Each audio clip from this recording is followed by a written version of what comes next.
No one said that the path is going to be easy. And it's not. We know life is rough, and we know there will be pain, and whether that pain is at the hands of an enemy or at the hands of nature or time or disease, there will be pain. It's an urge. Truth be told, every champion has felt it. Every president has felt it. Every king has felt it. Every lion has felt it. Every winner has felt it. Every soldier has felt it. Every victorious person has felt it. The urge to quit. Often when people are embittered and resentful and feel like they're victims, it's because really awful things have happened to them. Now, not always, but often. And so then the question is, well, if you're in a situation and something really awful is happened to you or has happened to you, then, well, why shouldn't you feel like a victim? And is there a better alternative? Thousands have come before you and they did just fine. So quit your complaining. And it's not because you have nothing to complain about. That's not the case. It's that that's not the right approach. The fact is, and this is such an optimistic fact, as well as a judgment in some sense, the fact is that if someone else can do it, so can you.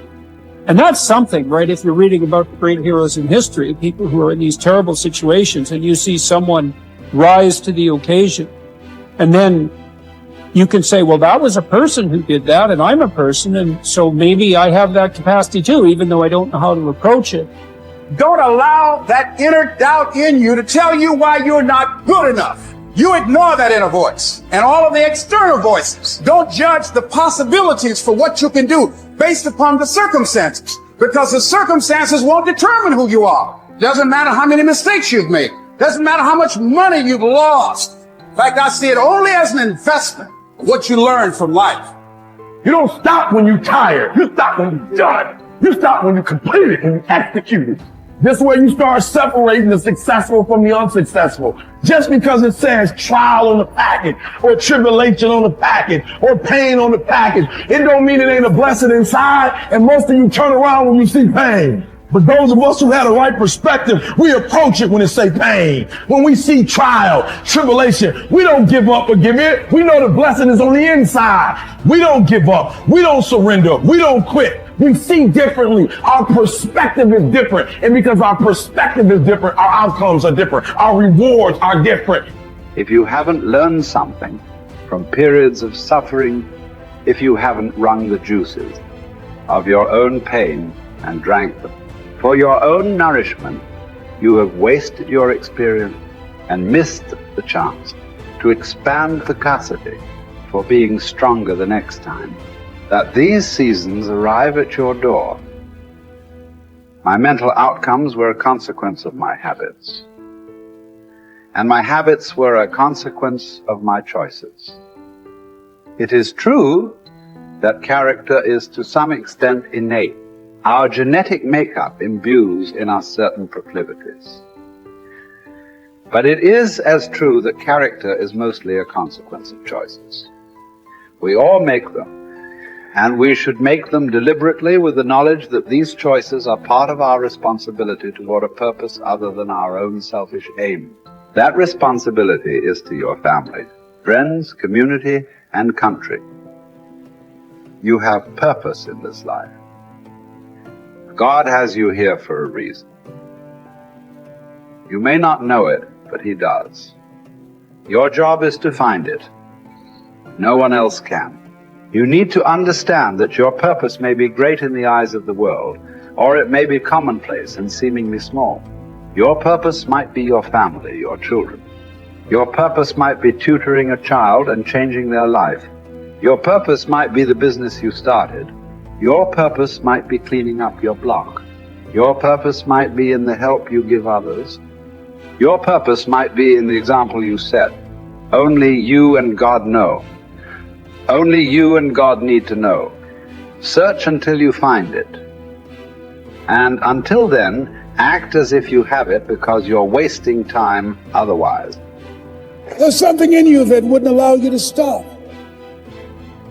Dr. Howard Thurman, he said there's something in each and every one of you that waits and listens to the voice of the genuine in yourself. It will be perhaps the only guide you will ever have. And if you cannot hear it, all of your life, your days will be spent on the ends of strings that somebody else pulls. And I say to you, the reason you showed up, even though you couldn't afford to be here, the reason you drove hundreds of miles, flew around the world, there's something in you, in your heart of hearts, that said, I'm not going to let anybody pull my strings. That said, I'm going to control my own personal economy. That said, I've got a dream I want to achieve. I want my children to have a choice of the kind of education that they want. That said, I am the captain of my ship. That said, I'm going to control my destiny. And whatever it takes, I'm willing to do the work. 1961. President John F. Kennedy had a decision to make. The decision was whether or not to call a news conference and tell the world the United States was going to go to the moon. And I submit to you that the decision to do that was very risky. And what governed his thinking is what governed your thinking when you decided, I'm going to do this. See, the technology did not exist. The answer of what will it take did not exist. No one had ever done it before. But he made a decision. He looked at Werner von Braun, the most brilliant scientist of that day. And he said, Werner, what will it take for us to go to the moon? And he spoke 5 words. And those 5 words, I think, is what governs most entrepreneurs. Those 5 words, I think, is what give people like you the courage to pursue their dreams. Those 5 words is what I think people who are pioneers, people who are breaking new ground, make decisions on. He said, what will it take for us to go to the moon? And the response was, the will to do it. As you look at yourself, as you look at your business, what will it take for you to increase your business? The will to do it. What will it take for you to become more powerful in your presentation skills and be able to increase the number of people, to quadruple your business? The will to do it. What will it take for you when others are quitting because of the rejections, when others are stopping because they just become so discouraged and they have creditors breathing down their neck and they have family members and friends telling them they're a fool? What is it that will allow you to have the mental resiliency to keep on keeping on, to keep your commitment to your commitment? The will to do it. Every time I say it and ask you a question, I want you to say the will to do it. What will it take for you to build your business? What will it take for you to increase your recruiting?